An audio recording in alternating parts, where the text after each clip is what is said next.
Então, na primeira parte da aula, nós falamos dos anti-inflamatórios não esteroidais. E essa agora nós vamos falar dos anti-inflamatórios esteroidais, ou seja, aqueles que agem também na via da inflamação, mas que têm algumas peculiaridades, algumas diferenças em relação ao que a gente já viu.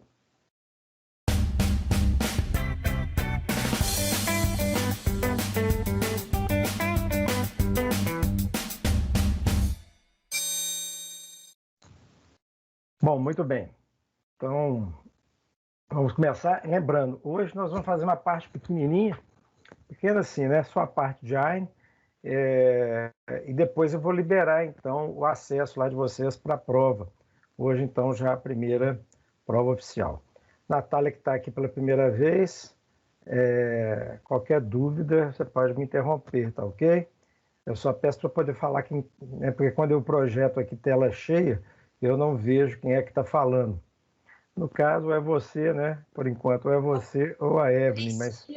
Posso tirar só uma dúvida? Que a minha internet está um pouco instável hoje.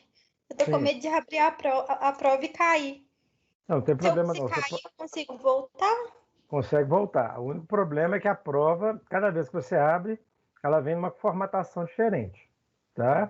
Ela vai aparecer, a ordem das questões muda e a ordem das alternativas muda. Então, o que eu te sugiro? E aí eu vou sugerir para todo mundo, né?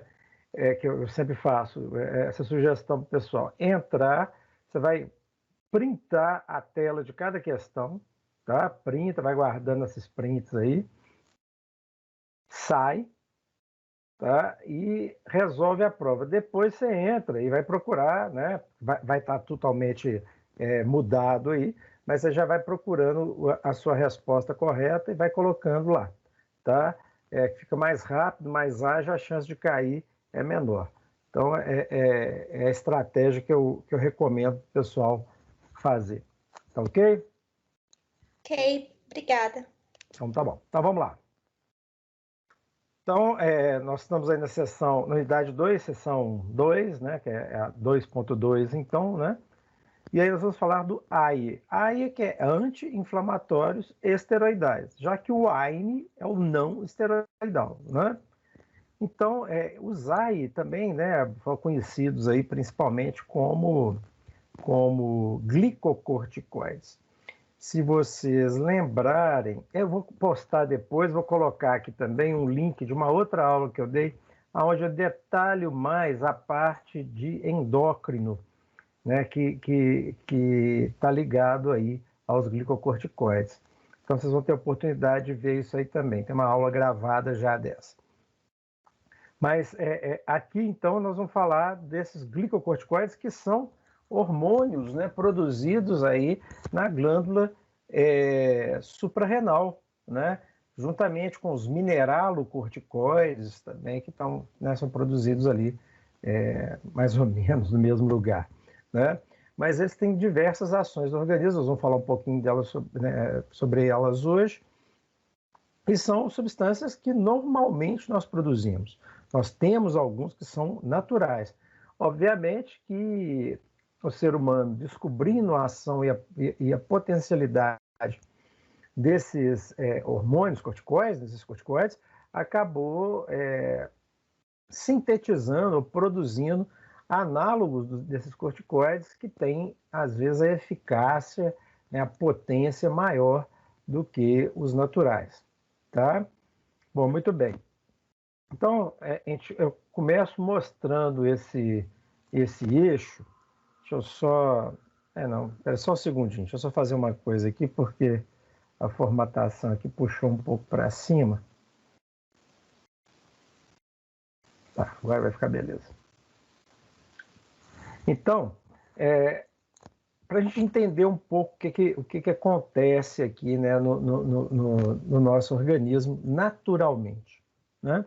Então, lá no hipotálamo, o hipotálamo vocês devem lembrar que tem uma série de centros ali, inclusive centro da fome, centro da saciedade, centro da raiva. Então, está ligado a muitas funções, vamos dizer assim, meio instintivas e vegetativas nossas, né? E o controle, né, ele tem uma outra função muito importante, que é controlar o funcionamento da hipófise, né, que é outra glândula. E que também, né, que é essa glândula, no caso aí, a hipófise, regula o funcionamento de diversas outras glândulas no nosso organismo. Beleza. Então, uma das coisas que é produzida no hipotálamo é um fator regulador da corticotrofina, né?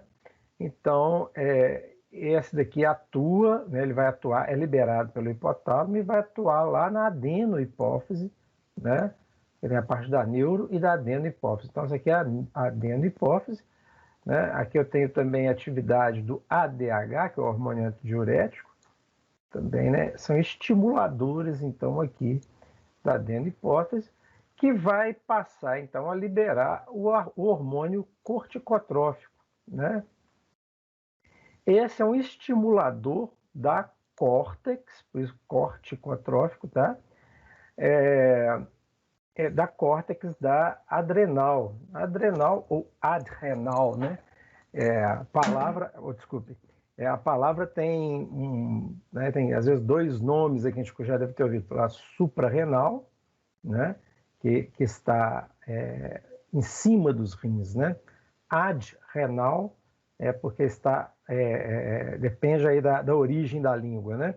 Eu tenho, por exemplo, outra substância que é produzida nessa glândula aí é a adrenalina, também conhecido como norepinefrina, melhor dizendo. Epinefron significa, né, em cima do néfron, ou do rim, né? E a adrenal, exatamente a mesma coisa. Então, a adrenal é aquela glândula que está acima do rim, né? Então, esse hormônio corticotrófico, ele estimula a atividade dessa glândula, né? E vai produzir, como eu adiantei aqui, os glicocorticoides e os mineralocorticoides, né? Então, dois grupos aqui que atuam nessa glândula. São produzidos para essa glândula. Os mineralocorticoides têm uma função muito, muito importante no metabolismo, principalmente, dos sais, como o próprio nome diz, né, dos minerais, né, e, consequentemente, no controle também dos níveis hídricos, né, ou da água do nosso organismo. Então, aqui é produzido, por exemplo, a aldosterona, né, essa aldosterona, ela vai recaptar, vai reter sódio e água. Então, é um sistema que está relacionado também com o controle da pressão arterial, né, agindo aqui com o sistema renina-angiotensina, a aldosterona. Essa aldosterona é, então, a substância que faz esse papel aí de reter água e reter sódio. Então, eu tenho uma série de medicamentos, não é o objetivo dessa matéria agora nesse momento, mas depois a gente pode até tocar no assunto. Por exemplo,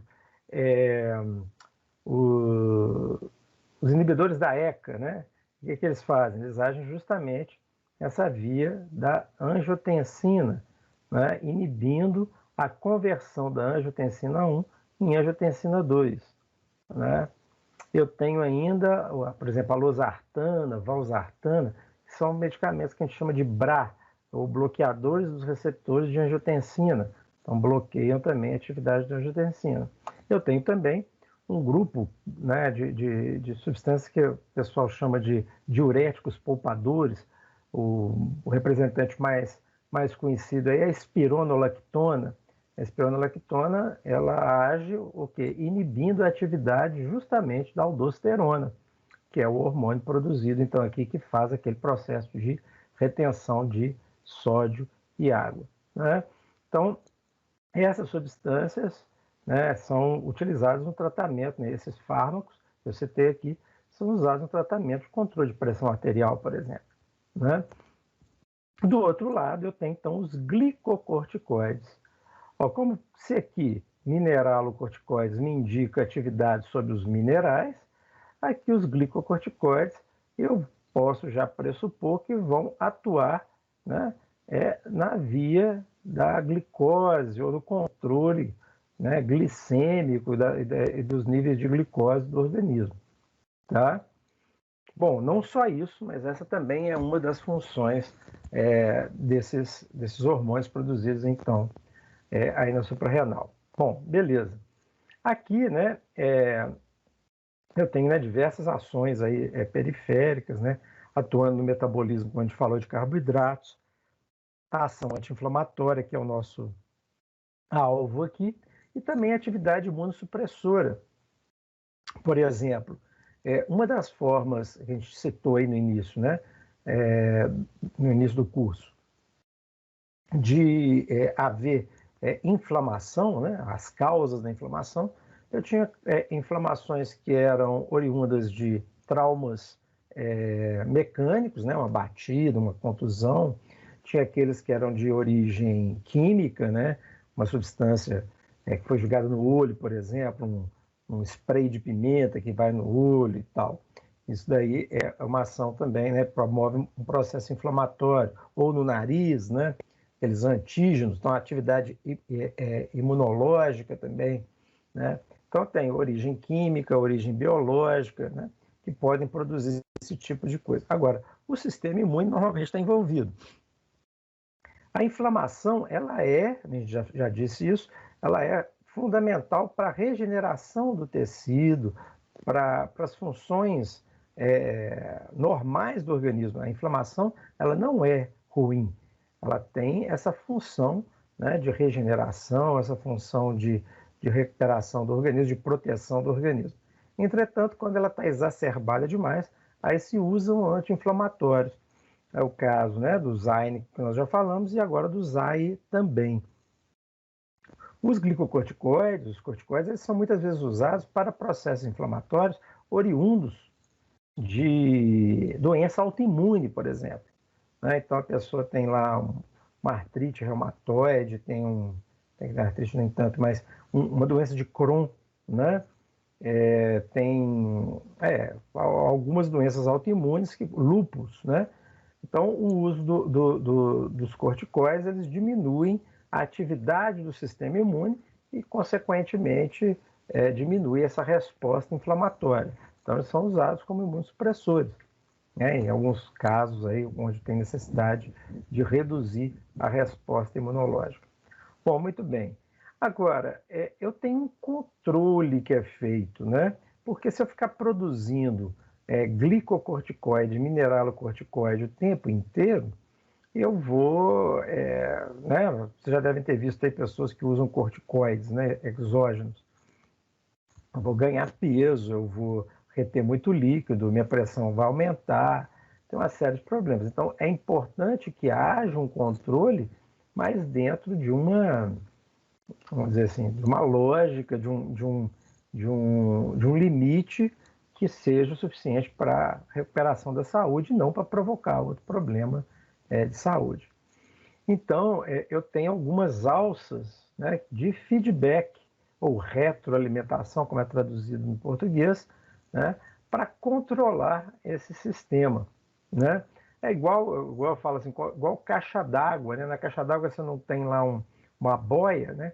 Então aquela boia ela vai subindo à medida que a caixa d'água vai enchendo. Em determinada altura ela tufa, ela bloqueia a entrada de mais água.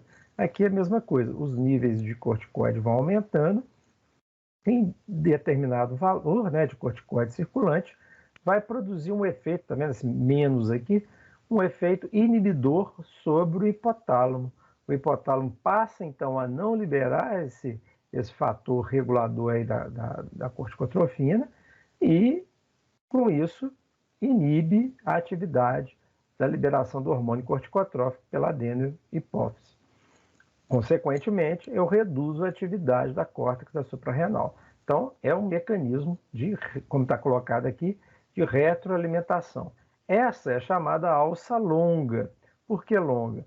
Porque ela é produzida, então o hipotálamo acionando a adeno-hipófise, que vai acionar a córtex da suprarrenal, e depois, né, é que vai haver, então, com a liberação dos corticoides, é que vai haver uma inibição da atividade hipotalâmica.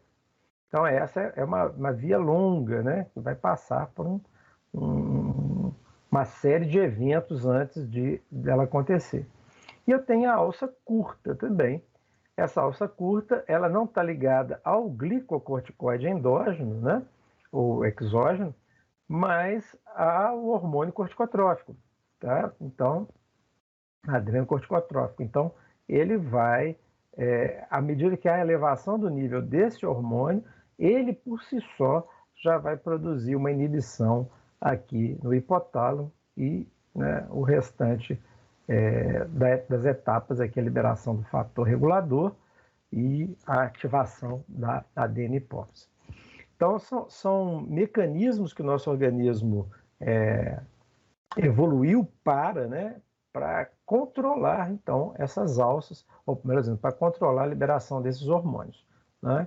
Então, é sempre um equilíbrio, né, um homeostático, uma homeostase aí do organismo, né, e ela depende de um bom funcionamento. Obviamente que, a partir do momento que eu tenho alguma falha nesse mecanismo, é de se esperar que haja, então, ou apareça, então, patologias relacionadas a eles, né? Ou proveniente desses problemas. Então, às vezes, a pessoa produz esse hormônio demais ou tem alguma falha nessa alça longa ou nessa alça curta e começa a produzir demais esses hormônios, tem um excesso de atividade da córtex suprarrenal, né? Ou, às vezes, perde-se o controle, né?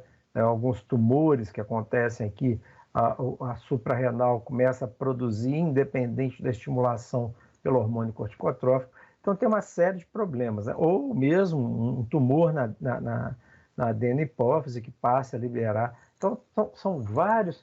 Quanto mais etapas eu tenho dentro de uma via, maior o número de possibilidades de problemas nessa via, né? Então, essa regulação é uma regulação que depende de bastante sincronia, né?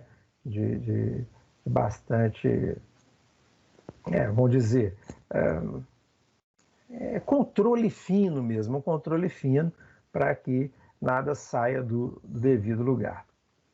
Muito bem. Então, como eu disse, nós já falamos do processo inflamatório, eu não vou repetir o processo inflamatório aqui todo, mas lembrando algumas coisas, né, dentro do processo inflamatório são comuns, né, para todos os fármacos aí, né? Ou seja, eu tenho que diminuir a atividade de prostaglandina, de prostaciclina, de tromboxana, de leucotrieno, né, que são aqueles eicosanoides, também, né, diminuir a ativação do mastócito, dos neutrófilos. Então, tem uma série de coisas que são mais ou menos comuns a todos os fármacos aí. Entretanto, quando a gente fala de glicocorticoide, eu tenho um alvo bem específico, que é justamente isso que nós mostramos aqui, né? Então, por exemplo, aqui já está até mostrando, é o caso aqui dos glicocorticoides exógenos.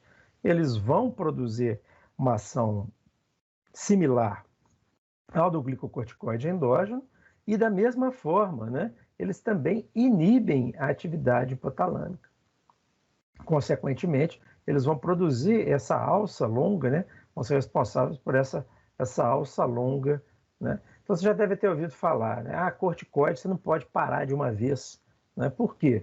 Porque se eu estou usando por um longo período esses glicocorticoides, um período superior a 2 semanas, essa via aqui vai estar inibida e se eu paro de utilizar, eu vou ter, vamos dizer assim, eu não dei tempo para o meu organismo se adaptar a essa nova condição. E aí eu vou ter descontroles metabólicos aqui que são importantes, podendo levar, inclusive, a eventos muito sérios, até a morte. Bom, então, tratamento com glicocorticoides. Quais são os efeitos terapêuticos que eu observo no uso dos glicocorticoides? Bom, para nós aqui interessa, basicamente, o efeito anti-inflamatório, globalmente falando, anti-alérgico, né? Porque as alergias são respostas imunes também, e o efeito imunossupressor, né?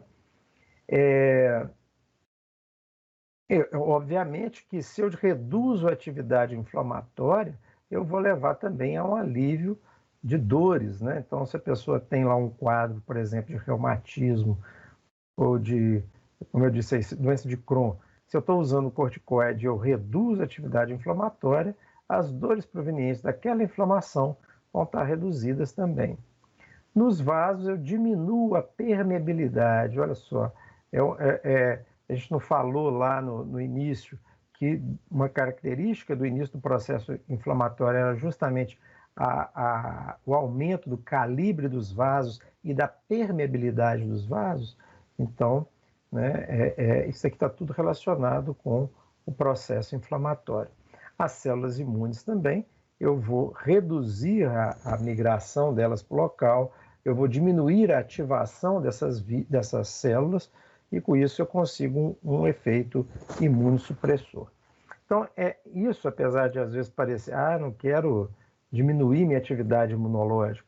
Beleza, tá certo. Só se faz isso quando realmente tem algum problema, né, mais sério aí, inflamatório ou alérgico, para poder ser usado, então, o corticoide. Mas aqui é considerado, então, efeito terapêutico. Por outro lado, como a gente viu aqui, né, se eu vou interferir em alguma dessas vias, se eu estou usando um corticoide aqui, eu estou interferindo em outras etapas desse controle orgânico, desse controle fisiológico dos níveis de corticoide no meu organismo. Tá? E aí, obviamente, pode aparecer efeitos, e vão aparecer efeitos adversos, né? Sobre os músculos, né, produzindo aí algumas miopatias. A tendência, nós vamos detalhar isso mais à frente, mas dos glicocorticoides é diminuir a atividade anabólica, né, da via proteica e, consequentemente, diminuir proteína. Consequentemente, também, né, pode levar a uma perda de massa muscular, além de outras miopatias. Nos ossos, né, a mobilização, como a gente falou ali, eu tenho o glicocorticoide e o mineralocorticoide. Aqui predomina a atividade sobre a via, né, o metabolismo de glicose, de lipídio, né, de proteína também, mas ele também tem uma certa atividade de mineralocorticoide, tá? E aqui também o contrário, só que predomina aqui essa atividade metabólica sobre as macromoléculas e aqui predomina sobre os minerais, sobre as os microelementos, aí, os oligoelementos. Bom, então com isso, eu vou ter alteração dos valores aí de cálcio, né? De deposição de cálcio na matriz óssea, o que pode levar à osteoporose e até à osteonecrose. No sistema nervoso central, né, eu vou agir diretamente sobre também o eixo hipotalâmico pituitário, né, que é esse que nós mostramos aqui. Pituitário é outro nome que se dá aí para a hipófise, tá? E posso ter alguns efeitos neuropsiquiátricos, as pessoas, né, de longo uso de corticoide pode experimentar alguns efeitos psiquiátricos, principalmente aquelas que tiverem tendência familiar, e insuficiência, né, desse eixo, né, hipotalâmico hipofisário, tá? No metabolismo, como a gente já falou aqui, aumento de peso e obesidade, retenção hídrica, retenção de líquidos, né? Eu detalhei que isso daqui também pode, essa atividade que é própria dos mineralocorticoides, pode ser encontrada também em parte aqui nos glicocorticoides. Aparência Cushingoide.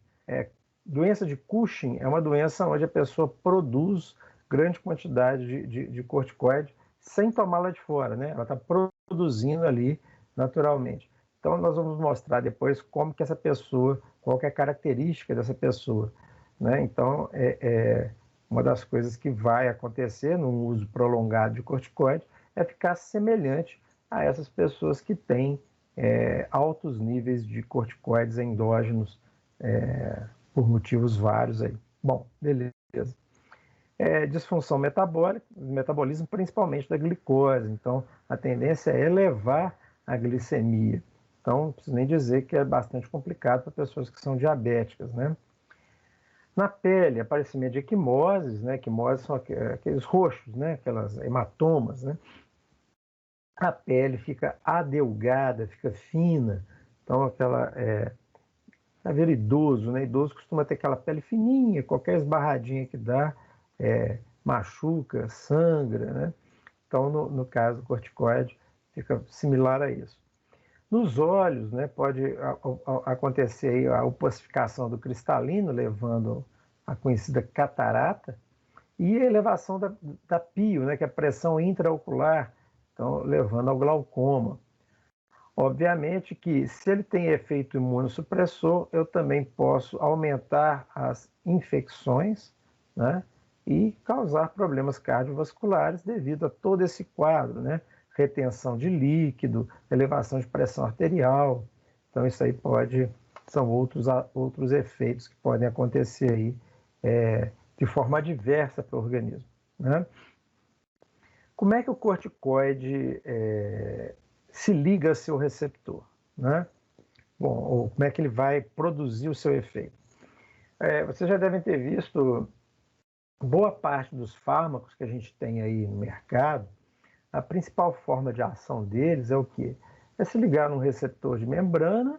Aquele receptor de membrana ou ou está acoplado a um canal iônico e vai permitir a entrada de um íon, ou então está ligado à proteína G, que vai acontecer depois uma cascata metabólica dentro da célula, que vai levar então ao efeito desse fármaco. No caso dos esteroides, assim como de outros hormônios, funciona um pouquinho diferente. Tá? Então, eu tenho lá, né, esse fármaco, ele vai ser absorvido, né, e vai ultrapassar depois, né, está circulante, e ele vai ultrapassar depois aqui a membrana plasmática. Isso aqui é uma célula, né? Aqui está o núcleo. Então, nessa célula, ele já lá dentro, ele vai se ligar ao receptor. Esse receptor ele não está na membrana, ele está no interior da célula, né? E aí sim, né, aí inicia-se uma cadeia, né, de ativação, né, torna esse receptor instável, ele se desliga, né, desse receptor, né, ou melhor dizendo, parte dele se dissocia, e aquela parte que está ligada ao fármaco, que está aqui simbolizado com essa bolinha vermelha, vai então ser interiorizado no núcleo. E lá no núcleo, né, esse receptor ativado é que vai controlar a expressão gênica. Então, vejam bem, são fármacos que vão atuar ao nível do DNA, regulando, né, a atividade metabólica dessa célula. Então, o que ela faz? Né? Em alguns casos, ela vai produzir alguns RNA mensageiro, vai estimular a produção de RNA mensageiro e vai levar a proteínas, a síntese de proteínas, que vão causar, então, a resposta esperada. Ou pode ainda diminuir a atividade, né? Dependendo de onde vão atuar, né?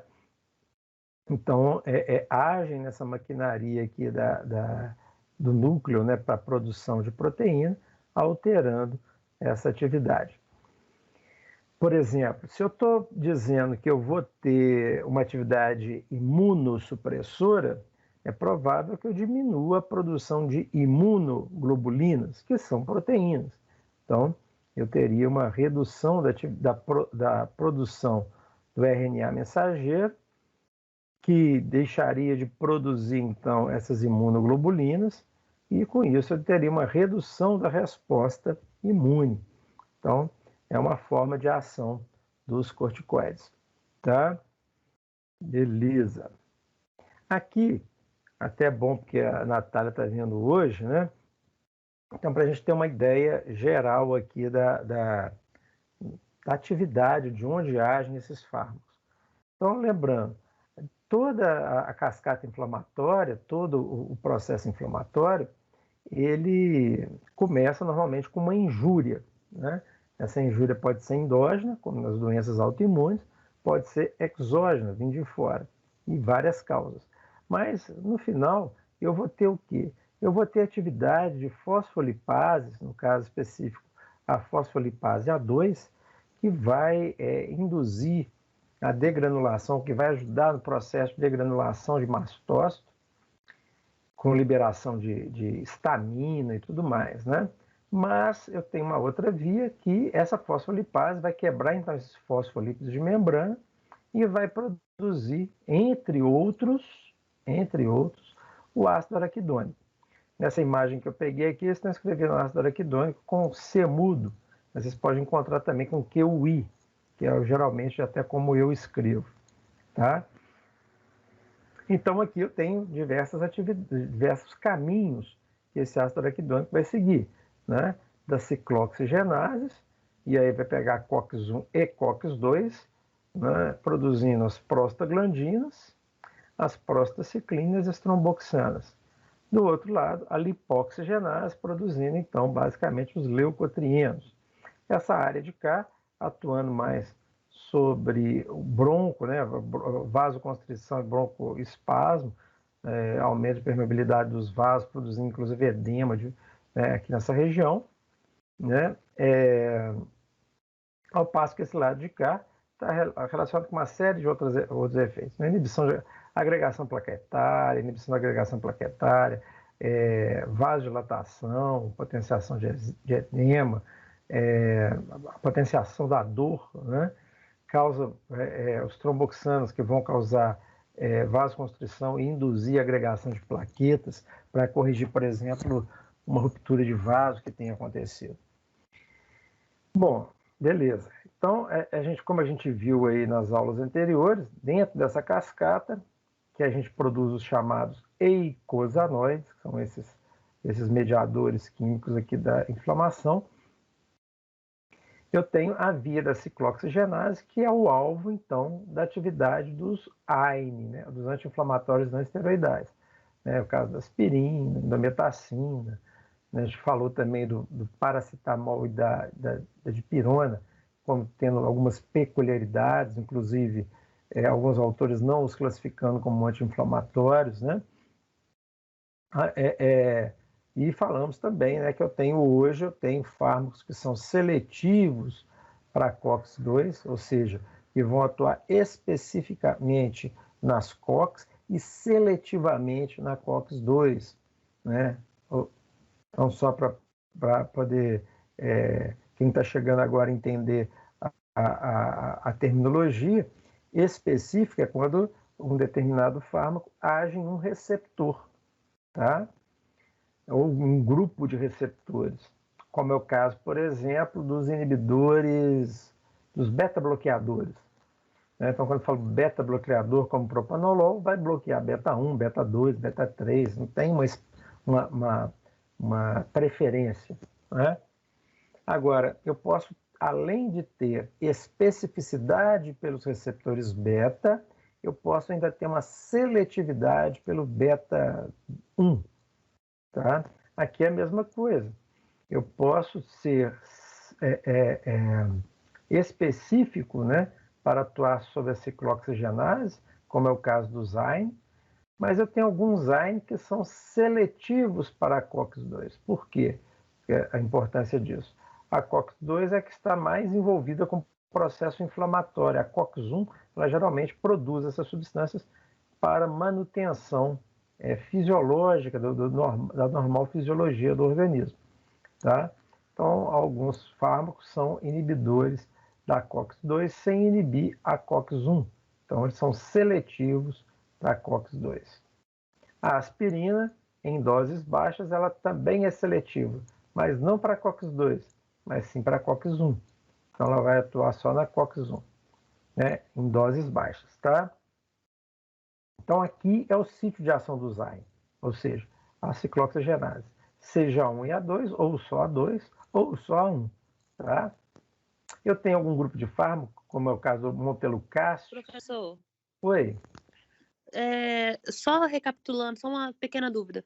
A aspirina, ela em doses mais altas, ela é inibidora apenas da COX-2? Não. Desculpa. Não. A aspirina, ela inibe as duas, em doses usuais, aí de 500 miligramas, 1 grama, 3 gramas. Ela, para atividade anti-inflamatória, ela age nas duas, COX-1 e COX-2. Em doses baixas, como você já deve ter visto aí, né, os idosos ou pessoas acima de determinada idade, que começam a usar aquele comprimidinho de aspirina de 100 miligramas depois do almoço. Né? Qual que é a função daquele? Agir só sobre a COX-1, tá? Porque em doses baixas, aí ela passa a ser seletiva. Isso, em baixas, ela passa a ser seletiva para a COX-1. O resultado, o que é? Inibir a produção de tromboxana, principalmente tromboxana 2, que é responsável pela agregação plaquetária. Então, a utilidade dela, nesse caso, é diminuir a chance de ocorrência de acidente trombótico, né? Então, é o que o pessoal, é o famoso ralear o sangue, né? Exato, exatamente. Ralear o sangue, usado para ralear o sangue.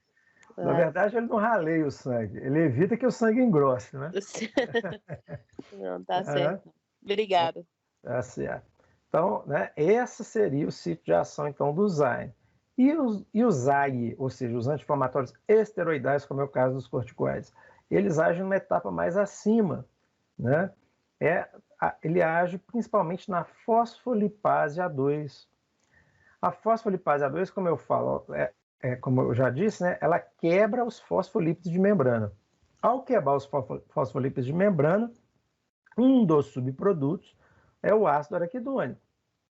Esse ácido araquidônico é matéria-prima para isso tudo aqui. Então, se a fosfolipase está com a atividade diminuída, eu vou produzir menos ácido araquidônico e, consequentemente, vou produzir menos disso tudo aqui, né? Então, é como se eu agisse num degrau mais acima, né? Evitando, então, que tudo aquilo que vem para baixo acontecesse. Então, essa atividade da fosfolipase, vocês lembram que eu falei, né? Que a fosfolipase está relacionada aí com a degranulação do mastócito. Então, o mastócito degranula, libera histamina, e aí vem aquela série de eventos, como é o caso da vasodilatação, aumenta a permeabilidade do vaso, né? Isso tudo fazendo com que saia plasma, que saia células ali, né? Passe neutrófilos, por exemplo, né? Da corrente sanguínea para o tecido que está inflamado, ou que está se inflamando, melhor dizendo, e aí vão aparecer aqueles sinais cardinais da inflamação. Ou seja, né? Como passa líquido para o tecido, vai haver o inchaço, né? O tumor, que a pessoa fala, que é entumorado, entumecido, melhor dizendo. Mais fluxo sanguíneo, vai ficar vermelho e vai ficar mais aquecido. Então, o calor e o rubor. E ainda, né, como é o caso da histamina, como é o caso das prostaglandinas aqui, né, eles têm atividade algésica ou hiperalgésica. Né? A algesia é quando eles induzem a dor. A hiperalgesia é quando eles aumentam a sensibilidade do receptor à dor. Então, é o outro sinal cardinal. Então, lembrando os sinais cardinais da inflamação: dor, calor, rubor e tumor. Né? Então, fica entumecido, fica dolorido, fica quente e fica vermelho. Né? E ainda tem o quinto sinal, né? Esses 4 primeiros são sinais de Celso, e tem o sinal de Virchow, que é o sinal, que é a perda de função. Então, é óbvio, você torceu o seu tornozelo, ele está inchado, ele está vermelho, ele está quente, ele está dolorido. Você não vai conseguir andar direito. Ou seja, a função do tornozelo ali, que é para poder fazer essa articulação entre pé e a perna e fazer a marcha acontecer de maneira natural, ela está perdida, né? Porque você não vai forçar aquele local, porque está dolorido. Né? Cada vez que você mexe ali, dói. Então, a pessoa começa a mancar. Então, isso aí é um sinal que também, né, que é da inflamação, que é a perda de função. Então, sim. Desculpa, você repete para mim, por favor, os 5 sinais, calor, rubor? Para terminar tudo em or, né? Uhum. Então, calor, rubor, tumor e dor. Dor. Tá? Ok, beleza. E ainda tem a perda de função. Que é o Virchow, né? Virchow, esses 4 primeiros são de Celsius e o outro é o de Virchow. Bacana, então é isso. Ó. Então, onde é que agem os fosfolípidos? Desculpa, onde é que agem os corticoides, né? Os esteroides? Agem aqui na fosfolipase A2 principalmente, que é a produtora, né, de ácido araquidônico. Beleza. De onde que vem esse ácido araquidônico, né? Que está vindo lá dos fosfolipídios de membrana. Então, esse aqui é um ácido graxo que integra os fosfolípidos de membrana. Quando eles são quebrados pela fosfolipase, então eu produzo aí o ácido araquidônico, que é a matéria-prima para esses diversos mediadores da inflamação. Então, os efeitos, né, dos corticoides sobre o metabolismo de carboidratos. Eu disse que eles são glicocorticoides, né? Então, eles estimulam a gliconeogênese hepática, né? Gliconeogênese, ou seja, a nova produção de glicose. Eles aumentam a produção de glicose. A pessoa fala assim, não, mas quem produz glicose é planta. Não, né? Nós produzimos também a partir, né, do estímulo adequado. Você desvia, inclusive, rota metabólica, você tira de proteína e de lipídio e você desvia essa rota para produzir novamente glicose. Então a pessoa fala, eu não sei por que eu engordo, eu não como gordura, né? Você não precisa comer gordura para engordar, né? O que acontece ali? Na via metabólica, né, sua glicose, seu carboidrato está sendo metabolizado e vai ter lá, né, a acetil-CoA, né? Então, de acetil-CoA, ele pode desviar para a síntese de gordura. Então, se eu tenho como sintetizar gordura a partir de carboidrato, eu tenho caminho de volta também. A mesma coisa, vocês vão ver que é um intermediário, acetil-CoA é um intermediário também na produção de proteínas. Então, eu tenho, né, uma intercambiabilidade aí. No caso, os corticoides estimulam a gliconeogênese, ou seja, a produção de glicose a partir de outros elementos, né, acontecendo no fígado. Então, isso vai levar, se eu estou produzindo mais glicose, vai produzir uma elevação da glicemia. Emia é sangue, né? Então, glicemia é a elevação da glicose no sangue. Excesso de glicose no sangue, começa a haver perda dessa glicose, inclusive na urina, o que não é normal, só quando está em excesso, né? Então vai aparecer aqui a glicosúria, que é perda de glicose na urina, tá? Então, os corticoides estimulam a gliconeogênese, passam a produzir glicose a partir de outras macromoléculas do meu organismo, e aí isso vai elevar o nível glicêmico e pode inclusive levar à perda dessa glicose na urina, né? Na insuficiência da suprarrenal, né, em que há deficiência de glicocorticoides, os níveis glicêmicos caem nos intervalos das refeições. Então, a hipoglicemia, que acontece, né, depois da alimentação, assim, de períodos de jejum, muitas vezes se dá devido a um descompasso na produção dos corticoides endógenos, que controlam esses níveis aí, né? No metabolismo de proteína, olha, eu disse para vocês aqui que ele está produzindo glicose, e ele pode produzir glicose a partir de outras macromoléculas, né, inclusive da proteína. Então, o que acontece mais ou menos é isso mesmo, né? eu tenho lá inibição da incorporação de aminoácidos em proteínas. Ou seja, se eu estou quebrando proteína para produzir glicose, não faz sentido eu sintetizar proteína. Vocês concordam comigo? Então, ó, eu, em vez de pegar e produzir proteínas, eu reduzo a atividade anabólica, né, proteica, e desvio a rota, né, esses aminoácidos que deveriam estar formando proteínas, eles vão participar da síntese de glicose.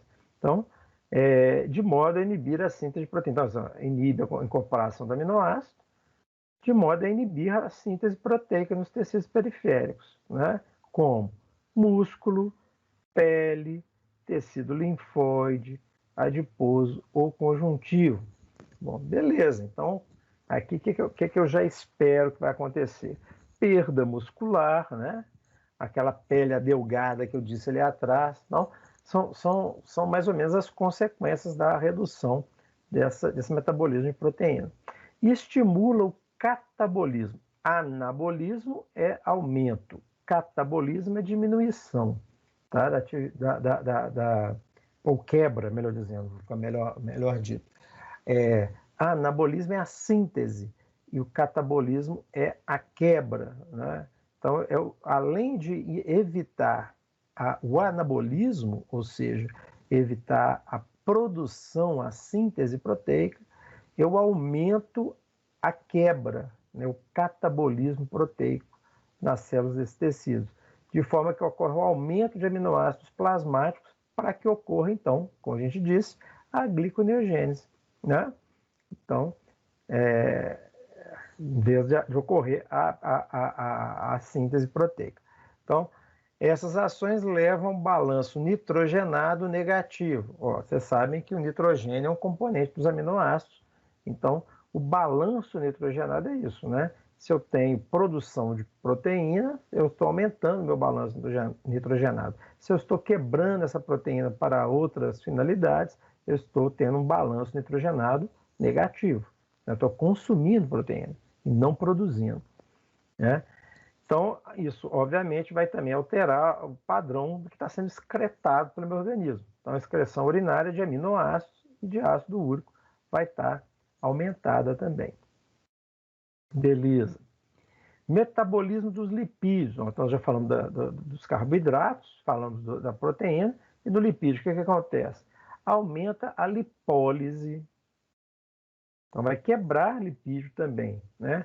Através da inibição de ácidos graxos de cadeia longa, que são necessárias atividades, né, dos hormônios lipolíticos, né, que vão quebrar lipídio. Então, isso leva à liberação de ácidos graxos e glicerol, que são utilizados como fonte de energia. Para quê? Para a produção de glicose, gliconeogênese. Tá? Entretanto, aquela gordura que sobra ou que permanece no organismo, ela vai ser redistribuída, né? Então, ela acaba se acumulando em determinados locais, principalmente, né, na barriga, aqui no abdômen, né, no rosto, então aquela aparência que eu falei, cuxinoide lá, cuxingoide lá, que é a cara redonda, né, aquela cara de lua cheia, e aqui nessa parte de trás do pescoço, que a gente, né, que chama corcova, né, fica parecendo aqueles gados zebu, né, vai criando aquela corcova aqui, né, acúmulo de gordura naquela região. Então, em compensação, pernas e braços vão ficando finos, né? Então fica com a cara redonda. Pode aparecer também, né, principalmente nos homens, deposição de gordura aqui na região peitoral, então com aparecimento de seios, né? Então, uma ginecomastia pode aparecer aí também. Os efeitos farmacológicos. Então, sobre o metabolismo, os efeitos farmacológicos na inflamação. Por exemplo, um dos fármacos mais utilizados, né, mais antigos, é a hidrocortisona e seus análogos sintéticos, essa é natural. Os análogos sintéticos são utilizados como anti-inflamatórios. Eles reduzem a permeabilidade capilar. Então, lembrando, no processo inflamatório, um dos primeiros eventos que acontece é o aumento da permeabilidade vascular, né? Inclusive, nós falamos aí dos sinais de inflamação, essa saída de líquido leva ao edema, né? Então, se eu diminuo a permeabilidade, eu reduzo esse processo, evitando extravasamento de líquidos e proteínas para fora do endotélio dos vasos, consequentemente diminuindo o edema. Inibe a marginação e a migração de leucócitos para a área lesada. Isso é outra coisa, né? Depois, quem não assistiu aí, dá uma olhadinha nas aulas anteriores, estão gravadas aí todas. Um evento que acontece, né, quando tem um processo inflamatório, a liberação de diversos desses mediadores químicos tem um efeito que a gente chama de efeito quimiotáxico, ou seja, são substâncias químicas que taxiam, que puxam, que orientam, que chamam células do sistema imune para atuar naquela região. Serve, então, é a forma que meu organismo tem de comunicar que naquela região está acontecendo algum evento ruim. E com isso, né, as células do sistema imune vão chegar nessa região para poder exercer seu efeito, né, atuar contra micro-organismo invasor, seja lá o que for, né. Para que isso ocorra, né, por exemplo, vamos colocar aqui a estamina que está caindo, né, está chegando ali naquele vaso sanguíneo. Na hora que passa um leucócito e percebe, né, através de receptores de membrana, a presença da estamina, ele já deixa a área central do vaso, onde ele está ali circulando, e começa esse processo que a gente chama de marginação, ou seja, ele vai ficando mais à margem, mais próximo da parede do vaso.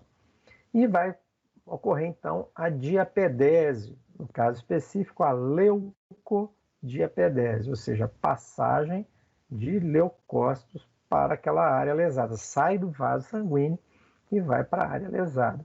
Então, a marginação, rolamento, né, e a migração através ali, que é essa diapedese. Né, ainda falando da inflamação, dificulta a deposição de fibrina e proliferação de fibroblastos. Isso daqui é mais importante na inflamação crônica do que na inflamação aguda. Esses eventos, né, de deposição de fibrina e de fibroblastos, eles acontecem mais em casos crônicos. Previnem o início da cascata de reação que levam à produção de certas prostaglandinas, leucotrienos, através da produção e liberação de proteínas que inibem a fosfolipase A2. Então, vamos voltar lá, vou voltar aqui atrás. Então, o que aconteceu? Ela vai produzir proteínas que são inibidoras da fosfolipase A2. Então, inibe a fosfolipase A2 e impede que essa cascata aqui aconteça. Ok? Então, esse seria um dos mecanismos aí da ação anti-inflamatória dos corticoides. Nos casos de alergia, né, e doenças autoimunes, né, ou até mesmo para evitar atividade imunitária de rejeição de um órgão, por exemplo, né, no transplante, então, esses corticoides eles inibem os sintomas de hipersensibilidade, no caso das alergias. Alergia, o que é? É uma resposta imune gerada a um antígeno, né? Então, suprime a inflamação em pacientes transplantados, como eu acabei de dizer, inibindo a destruição tissular correspondente, ou seja, né, no transplante, ali, o órgão transplantado não vai ser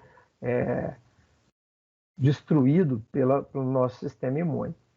Né? Inibe a síntese do interferon, que é um potente, uma substância endógena que ativa o sistema imune. Então, ele reduz a produção do interferon.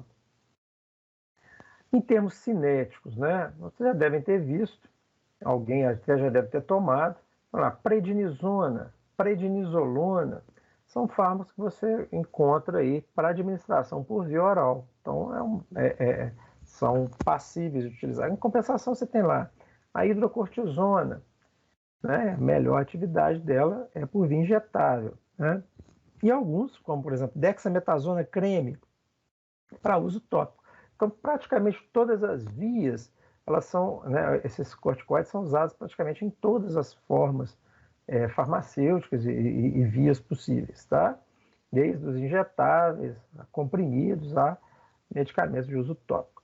Então, no caso, os endógenos são secretados rapidamente, ocorrendo pequeno armazenamento de hormônio nas glândulas. Então, são levados pela circulação aos diferentes órgãos-alvo, né? No caso que a gente está falando de endógeno, é o caso da hidrocortisona, cortisol, por exemplo, que tem essa ação similar ao do endógeno, né? A maior parte deles é metabolizada no fígado e sofre a conjugação, né? Ou seja, biotransformação de fase 2, e são excretados normalmente pelos rins. Aqui uma tabelinha bastante interessante para mostrar a potência desses fármacos. Então, como eu disse, né, a cortisona e a hidrocortisona são naturais, né, endógenas. Então, a hidrocortisona é considerado o fármaco de referência. Então, eu coloco aqui uma potência relativa igual a 1. Tá? Então, essa é a potência dela, potência inflamatória 1. E aí eu comparo os outros em relação a ela. A cortisona, né, tem uma atividade menor, então 0,8. Em compensação, os sintéticos todos têm atividade maior. Prednisona, 4 vezes, né, a potência da hidrocortisona. A prednisolona, 5 vezes. A metilprednisolona, idem. Assim como a triancinolona, também 5. Agora, por exemplo, betametasona, que é usado inclusive em algumas bombinhas, né? Para asma, por exemplo, e a dexametasona, como a gente citou aqui como creme ou forma injetável também, são 25 vezes mais potentes que a hidrocortisona. Então, aqui é a dose equivalente. Normalmente, por exemplo, um comprimido de 5 miligramas de prednisona equivale a 20 miligramas de hidrocortisona, e assim por diante, só para a gente ver. Em compensação dos efeitos adversos, a questão da retenção de sódio, que é um outro problema, então também eu considero isso aqui como 1 e comparo os outros, né? Então, a cortisona e a prednisona ainda tem alguma atividade retentora de sódio, consequentemente de água, elevando pressão arterial. Os outros já são desprezíveis a essas atividades. O tempo de meia-vida, ou seja, o tempo que permanece dentro do organismo, né? Meia-vida plasmática, circulante no plasma, aqui de 90 minutos para a hidrocortisona, e eu tenho até 300 minutos aqui para a triancinolona, né? A triancinolona, betametasona, dexametasona, pode chegar a 300 minutos. Isso de meia-vida plasmática. De meia-vida biológica, ou seja, o tempo que ele permanece dentro do organismo, aqui é o tempo que ele permanece no plasma. Aqui, né, aí eu posso chegar até 72 horas, né, com o caso da dexametasona, da betametasona. Então, né, são fármacos sintéticos que têm a mesma atividade, só que com potência diferenciada. Usos terapêuticos. A síndrome de Addison. Eu disse para vocês a síndrome de Cushing, né? A síndrome de Cushing é quando a pessoa produz em excesso corticoide. A síndrome de Addison é o contrário, né? Então, eu tenho menos produção nessa síndrome, então eu vou fazer uma terapêutica paliativa. Então, pode ser utilizada em insuficiência da suprarrenal aguda e crônica, na artrite reumatoide também, em outras formas de osteoartrite, na hiperplasia suprarrenal congênita, na asma brônquica, né? Então, por exemplo, aquela beclometasona, que é o Clenil, né? Ele é um corticoide, né? Então, utilizado para poder evitar uma crise de asma, né? No lúpus eritematoso, já citei hoje também, e por aí vai, né? Cardites reumáticas, inflamações oculares na pele. Inflamação ocular, geralmente de maneira tópica, tá? Não de maneira sistêmica. Então, por exemplo, colírio de dexametasona existe. Tem que tomar cuidado, como a gente disse ali, eles podem aumentar a pressão intraocular e causar glaucoma, né? E induzir também catarata. Então, não é para se usar direto, né? A pessoa que tem colírio de dexametasona em casa, toda vez que o olho fica vermelho, pinga. Isso daí é um erro, né? Então, bom, beleza. São algumas indicações. Efeitos adversos do sistema nervoso central, então alterações de comportamento, pseudotumor cerebral, porque ela também pode aumentar a pressão intracraniana, causar essa sensação. Psicose pode ser desencadeada, como eu disse, principalmente naqueles indivíduos que já têm alguma propensão, inclusive convulsões, e vai provocar dependência. Deixa eu explicar uma coisa. Existe uma coisa chamada ciclo circadiano. O que é isso? Isso eu acho que no outro vídeo eu explico, vou até colocar depois o link para vocês também. O ciclo circadiano vamos dizer assim, como se dá a minha vida ao longo do dia, né? Nós somos seres diurnos, apesar da gente lutar contra, ficar fazendo aula à noite, ficando até tarde estudando, preparando aula, o normal é que a gente durma à noite e trabalhe na parte clara do dia. Então, quando o dia começa a clarear, os níveis de cortisol no meu organismo, né, desses corticoides endógenos, começam a se elevar. E isso vai até determinado horário, depois ele começa a decair. Para quê? Para que a gente comece o processo de relaxamento, diminua esse estado de vigília e vá se preparando para dormir novamente. Então, os níveis de corticoides normalmente são altos durante a parte clara do dia, estão mais altos, e depois, né, à tardezinha começa a declinar e vai, então, à noite serem os níveis mais baixos, tá? Então, se eu uso esses fármacos, é muito comum, né, por exemplo, indicação de tomar 40 miligramas de prednisona pela manhã. A pessoa fica acordada, fica mais desperta, fica mais, vamos dizer assim, mais ativa. Isso pode, psicologicamente, induzir dependência também, dependência psíquica, sem falar na dependência que vai ocorrer física, devido àquela inibição que ocorre no eixo, né, hipotalâmico hipofisário. Então, eu tenho que ter muito cuidado na retirada desse fármaco. Não dá para retirar de uma vez só, tem que ser retirado gradualmente. Bom, no sistema imunitário, né, uma reação adversa seria a disseminação de infecções.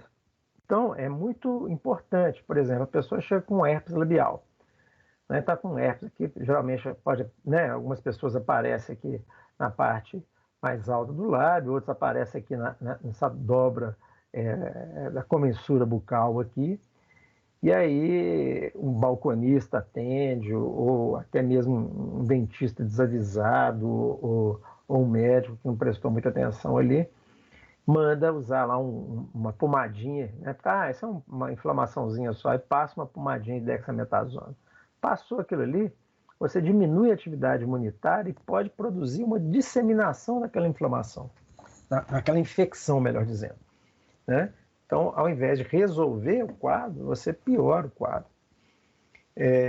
Meu irmão, que era dentista, ele contava que uma vez ele atendeu um paciente que estava com a boca toda tomada de afta. Por quê? Porque tinha ido num outro dentista, ele estava com uma placa branca que o outro dentista acreditou ser uma afta e prescreveu para ele Oncilon hora base. E no passar aquilo ali, disseminou. Era o quê? Era a cândida, né? Então a boca ficou toda tomada de sapinho, de cândida. Então, só para poder ter uma ideia de como é que é importante saber fazer um bom diagnóstico para fazer uma boa prescrição, né?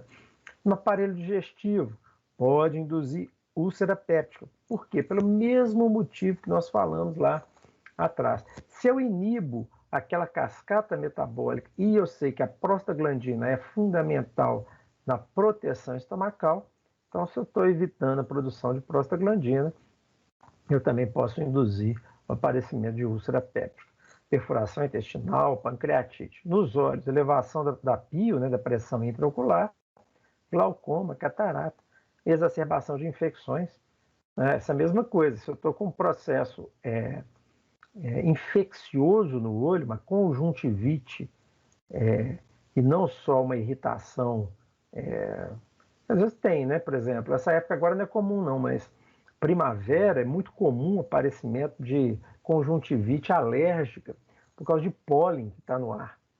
Então, a pessoa tem aquela conjuntivite, pingou o colírio de corticoide, resolve o problema, porque tem essa ação antialérgica, né? Agora, se for uma conjuntivite infecciosa, né, da mesma forma que eu falei ali atrás, pode exacerbar o processo, levando inclusive à cegueira, né? Erosão de córnea e tudo mais. Sistema endócrino e metabólico. Então tem isso. O corticoide ele não é bem indicado em crianças. Tem que ser muito criteriosa a indicação. Infelizmente a gente vê muito pediatra, muito otorrino, que prescreve de maneira corriqueira, né, vamos dizer assim, esses corticoides para as crianças. A criança tem asma, ela tem que usar um corticoide. Alguém abriu o microfone, quer perguntar alguma coisa? Foi, professor, é muito comum a prescrição de prednisolona para criança. É Exato. O que eu mais vejo na drogaria, é isso. Não é que seja proibido prescrever para criança, né? Mas a gente tem que ser muito criterioso. O que acontece é que, infelizmente, principalmente quando a pessoa vai em médicos diferentes, né? Então, leva um pediatra um dia, leva em outro, né? E assim vai. Você acaba tendo uma série de prescrições de prednisona e a criança acaba usando por períodos prolongados. E ela retarda o crescimento, né? O uso do corticoide de forma contínua pode atrapalhar o desenvolvimento dessa criança. Tá? Geralmente é de 3 a 5 dias, né? O recomendado. Sim, como eu disse, acima disso, né, já começa a ter necessidade, né? Na verdade, depois de 2 semanas, começa a ter necessidade de fazer aquela retirada gradual, tá? Para evitar aquele problema lá do eixo hipotalâmico hipofisário. Tá? Mas na criança, se você lembra lá, eu estou atuando lá no hipotálamo e na hipófise, que controla também o hormônio de crescimento. Então, né, a deposição de cálcio no osso, nós falamos aí dessa ação retiradora, né, de cálcio dos ossos. Então, a criança está num processo metabólico de crescimento, desenvolvimento ósseo imenso. Se eu paro isso, se eu uso uma substância que reduz isso, eu vou atrapalhar, vou retardar o crescimento. Não é que seja proibido. Uma criança numa crise de asma, ou está lá com um quadro, uma sinusite muito forte, uma bronquite ali, usar 3, 4 dias, beleza. Agora não pode usar 3, 4 dias uma semana, usar 3, 4 dias na outra semana, usar 3, 4... assim vai, né? Então, todo mês usando aí corticoide 2, 3 vezes por mês, aí não dá, né? Então, tem que ficar atento a isso, né? Uso contínuo que é mais perigoso, né? Mesmo assim, pode ser indicado dependendo da patologia da criança, né? Mas para se evitar, né, para prevenir esse retardo aí no crescimento e interferência na via metabólica. Uma outra coisa que pode induzir é a doença de Cushing iatrogênica. O que é iatrogênica? É originada por medicamento, tá? Então, ou a síndrome de Cushing medicamentosa, né, induzida aí por corticoide. No aparelho cardiovascular, nós já falamos aí como ela retém líquido, né? Como ela diminui a permeabilidade dos vasos, interfere aí, então pode induzir a hipertensão e, consequentemente, todos os problemas decorrentes da hipertensão, como é o caso do infarto do miocárdio, acidente vascular cerebral. Ele também, apesar de ele diminuir a permeabilidade, ele aumenta a fragilidade capilar. Então, aquelas equimoses que eu falei, né, aquelas rupturas de pequenos vasos, né, acaba decorrente dessa fragilidade capilar que vai acontecendo. Então, o uso contínuo, né, e prolongado é bem complicado. Na questão músculo-esquelética, né, perda de massa muscular, miopatia, osteoporose e fraturas espontâneas, principalmente em idosos, isso é muito sério, né? Aqueles ossos como o fêmur, que costuma ser um dos principais atingidos aqui. No sangue, aumento do número de leucócitos, diminuição do número de linfócitos, eosinófilos e basófilos, tá? Então, eu tenho um aumento global de leucócitos, mas com diminuição desses leucócitos específicos, né, dessas células brancas aqui, que é o caso dos linfócitos, B e T, dos eosinófilos, que vão estar aí atuando no processo inflamatório, muito frequente a presença deles na asma, na bronquite, e os basófilos, que tem uma grande quantidade de histamina no seu interior, né? São granulócitos aqui. Aumento do número de neutrófilos, então, né, se eu estou aumentando o leucócito total, estou reduzindo esse, alguns tem que aumentar, né? É o caso do neutrófilo. Aumento de plaqueta e hemácias, não é hemácias não, hemácias com I aqui, tá? Hipercoagulabilidade sanguínea, ou seja, aumento do risco de coagulação e tromboembolismo. Pele, né, atrofia da pele, então adelgamento da pele, estria cutânea, acne, equimose, então que eu falei, esses roxos, né, e a cicatrização lenta. A cicatrização lenta, às vezes, é o objetivo, tá? Então, às vezes, se utiliza ali de forma tópica, num corte cirúrgico, alguma coisa, para poder fazer uma cicatrização mais lenta, evitar, por exemplo, a formação de queloides, né, em pessoas que têm tendência a desenvolvimento dessas cicatrizes altas, né? Água e eletrólito, depleção de potássio, hipocalcemia, ou seja, diminuição de cálcio também, e o edema, que retém água. Então, diminui o potássio e cálcio e retém o sódio, e, consequentemente, eu vou reter água, levando, então, ao edema. Aqui, né, é o caso do Cushing, né, ou aquela aparência cushinoide que eu falei. Então, né, as equimoses, aqui, né, o roxo, né, a pessoa, cicatrização deficiente, dá um corte, vai ficar sangrando muito tempo. Por quê? Porque não está produzindo também tromboxana, que a gente falou lá no processo, né? Necrose vascular, principalmente da cabeça do fêmur, como eu falei, aumento da gordura abdominal, o que já é um problema para risco cardiovascular. Não sei se vocês sabem, por exemplo, o Japão, não sei se ainda é assim. Há uns anos atrás eu vi uma reportagem falando que no Japão, lá também tem, né, esses planos de saúde, eles oferecem desconto dependendo do tamanho da circunferência abdominal. Então, né, pessoas que têm circunferência abdominal menor têm menos risco cardíaco e, consequentemente, eles podem ter descontos nos seus planos de saúde, né?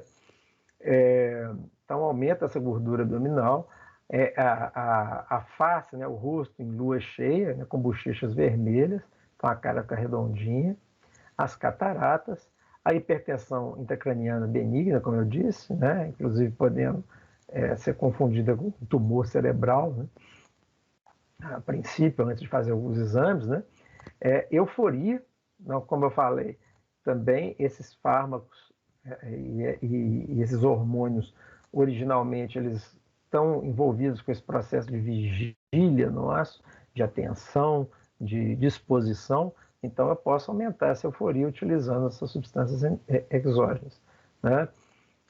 Agora, o uso prolongado pode levar a depressão, sintoma contrário, né? Sintomas psicóticos e labilidade emocional. Feliz, triste, aquele negócio. A pessoa volta a ser um adolescente, né? Uma hora está feliz, outra hora está triste, começa a chorar e rir daí a pouco. Então, né? Bom, a corcova de búfalo, eu já falei para vocês, a hipertensão arterial, o enfraquecimento da pele, né? Os braços e pernas finos, né? Devido à redução de massa muscular, né? Basicamente. Então, a osteoporose, tendência de hiperglicemia, balanço nitrogenado negativo, aumento do apetite, aumento da susceptibilidade a infecções e obesidade. Interações, bom, tem diversas, tá? Com a anfotericina B, aumentando aí, né, hipocalemia, né, a diminuição de potássio, calemia é de potássio. Diuréticos, depletores de potássio, como é o caso da furosemida, também, e hipocalemia, né? Diuréticos, vou repetir aqui. Tá. Depletores de forma geral, mas toxicidade digitálica, isso aí é aumento da atividade aí, ou do efeito dos digitálicos, né? Que é o caso da digoxina, digitoxina. Vacinas com vírus atenuados, como diversos tipos de vacina que nós temos aí, que trabalham com o vírus atenuado. Tem o vírus inativado, tem partículas virais, né, pedaços do vírus, tem essa nova técnica que é o RNA mensageiro, e tem o vírus atenuado, é aquele vírus que está enfraquecido. Entretanto, se eu tenho diminuição da atividade imune, né, eu estou usando a vacina para estimular o sistema imune, mas o sistema imune já está debilitado, eu posso induzir o aparecimento de infecção generalizada, né? A utilização de hormônio do crescimento, às vezes a pessoa já está usando o corticoide há muito tempo, tem problema de crescimento, vai usar o hormônio de crescimento para compensar, mas tem geralmente uma inibição do efeito do hormônio de crescimento devido à utilização, né, dos corticoides. Eles também influenciam nos níveis plasmáticos de algumas outras drogas, como é o caso aí, né, diminuindo os níveis de aspirina, da insulina. Então, ele já aumenta a glicemia e diminui a atividade da insulina. Isso é mais ou menos lógico. Não adianta aumentar a glicemia. Se eu quero a glicemia alta, que é o caso, né, do corticoide, se ele quer aumentar a glicemia, ele vai impedir que essa glicose saia do sangue e vá para o tecido. Então, ele tem que diminuir a atividade da insulina. Da isoniazida, que é um fármaco utilizado no tratamento de tuberculose, e dos hipoglicemiantes orais, então elevando a glicemia. Aumenta os níveis da ciclosporina. Ciclosporina é um fármaco também imunossupressor utilizado em transplante, né? Então a ciclosporina é nefrotóxica, então aumentar os níveis da ciclosporina pode ser complicado. Às vezes a associação pode ser utilizada com finalidade justamente de diminuir os níveis de ciclosporina ou do outro imunossupressor, de forma a que não alcance nem o corticoide, nem o outro fármaco, alcance em nível tóxico. O ciclofosfamida também.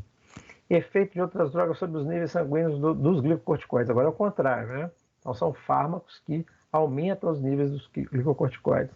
A difenildantoína, a carbamazepina, fenobarbital e a rifampicina. No caso, aqui diminui, né? Aumenta a velocidade de metabolização. A rifampicina e o fenobarbital, principalmente, são dois indutores enzimáticos, ou seja, eles aumentam a atividade das enzimas do citocromo P450. Diversas subfamílias, né? Mas fazem com que, então, a biotransformação aconteça de maneira mais rápida.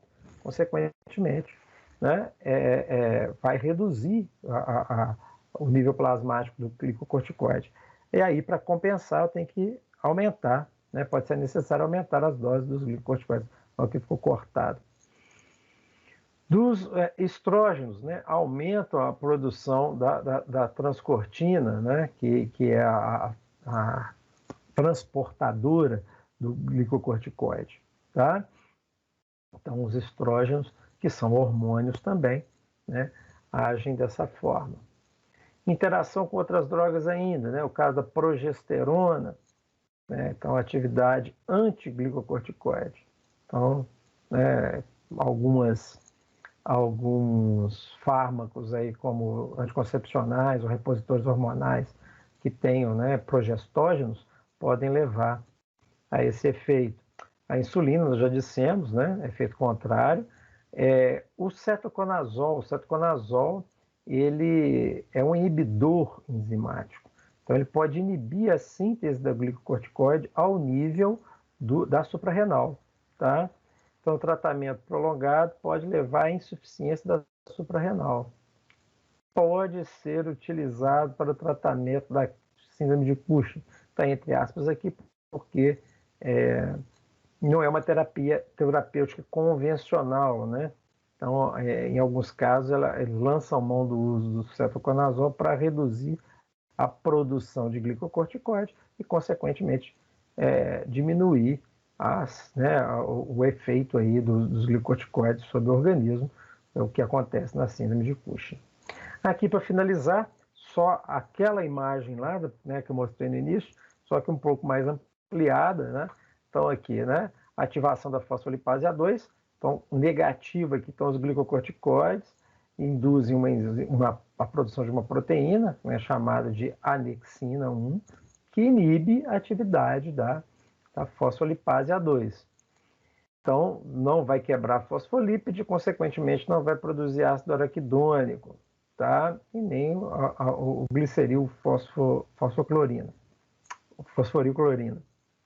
Essa via aqui é uma via importantíssima do ácido araquidônico, então, como a gente falou, indo lá para a produção de leucotrieno através das lipoxigenases, ou, né, das lipoxigenases, ou das ciclooxigenases 1 e 2, produzindo, então, prostaglandinas, prostaciclinas e tromboxanas, como a gente falou aqui, né?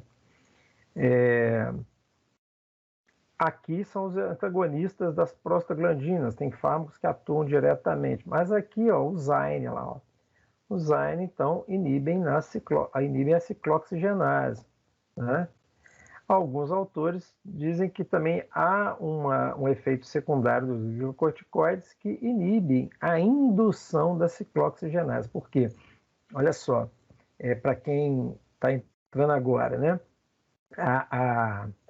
Eu tenho a ciclooxigenase 1 e 2. A 1, ela é constitutiva ou fisiológica, ela está sempre ativa porque eu preciso da produção desses mediadores para diversas funções, né?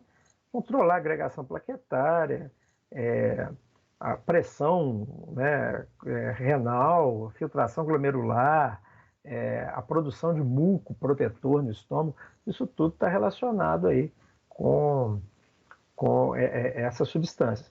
E eu tenho a COX-2. A COX-2 ela é induzível, ou seja, quando eu tenho um processo inflamatório é que ela entra em atividade. Então, o que se acredita é que os glicocorticoides eles inibam essa indução da COX-2, tá? Sem interferir diretamente na COX-1, ou interferindo pouco, tá? Então, seria aí. Bom, então aqui mostrando onde é que vão aparecer diversos, né, atividades de diversos fármacos. No nosso caso específico, né, que nós estamos trabalhando, são os glicocorticoides e aqui o glicocorticoide aqui também, e os Zyne, né, os anti-inflamatórios não esteroidais. Beleza, pessoal. Por hoje é isso. Dúvidas? Professor, tô morrendo de medo dessa prova. Tô morrendo de medo dessa prova. Tá com medo da prova? Eu tô. Mas a matéria é um pouco parecida com farmacologia, né? Não, eu vi que tem muita coisa em comum. Isso é farmacologia, né? Eu já fiz uma farmacologia, então mais ou menos. A disciplina, ela chama FISFAR, né? A gente abrevia como FISFAR. É fisiopatologia e farmacoterapia.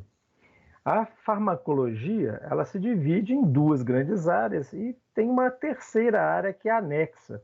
Então, eu tenho lá, né, a farmacocinética, a farmacodinâmica e, vamos dizer assim, a utilização desses dois conhecimentos, né, eu sei como que o fármaco é absorvido, distribuído, biotransformado, excretado.